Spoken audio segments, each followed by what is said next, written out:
Shalom, salam sukacita. Renungan malam Siman pada malam hari ini berjudul Kita tidak diminta pertanggungjawaban karena dilahirkan dalam keadaan berdosa.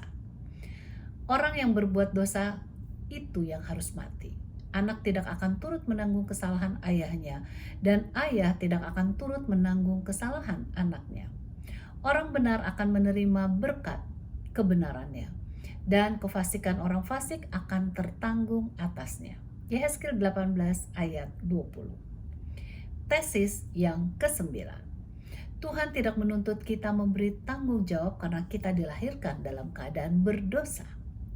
Saat penulis bertugas di Singapura, penulis pernah mengendarai mobil melalui kawasan yang memerlukan izin khusus. Peraturan tersebut baru saja diumumkan saat penulis berada di Indonesia. Akan tetapi polisi tetap memberikan tiket atau surat tilang. Namun waktu penulis datang ke kantor polisi untuk menjelaskan situasinya, bahwa pelanggaran tersebut terjadi karena penulis tidak tahu adanya peraturan baru tersebut. Maka akhirnya penulis dibebaskan dari hukuman untuk membayar denda sebanyak $50. Demikian pula keadaannya dengan kita masing-masing. Bila mana kita tidak tahu akan hukum ilahi, maka kita tidak diminta pertanggungjawaban untuk pelanggaran yang kita lakukan.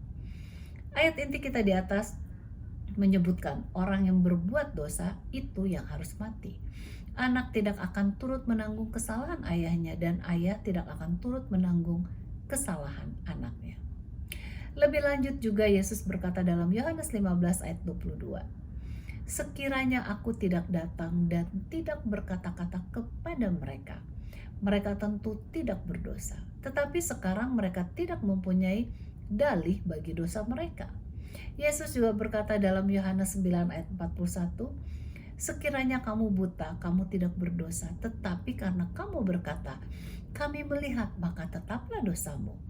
Kita bersyukur Tuhan tidak menuntut kita bila memang kita tidak mengetahui akan hukum Tuhan. Namun kalau kita mengetahui akan hukum Tuhan, maka kita harus bertanggung jawab atas setiap pelanggaran yang kita lakukan. Kiranya Tuhan memberkati.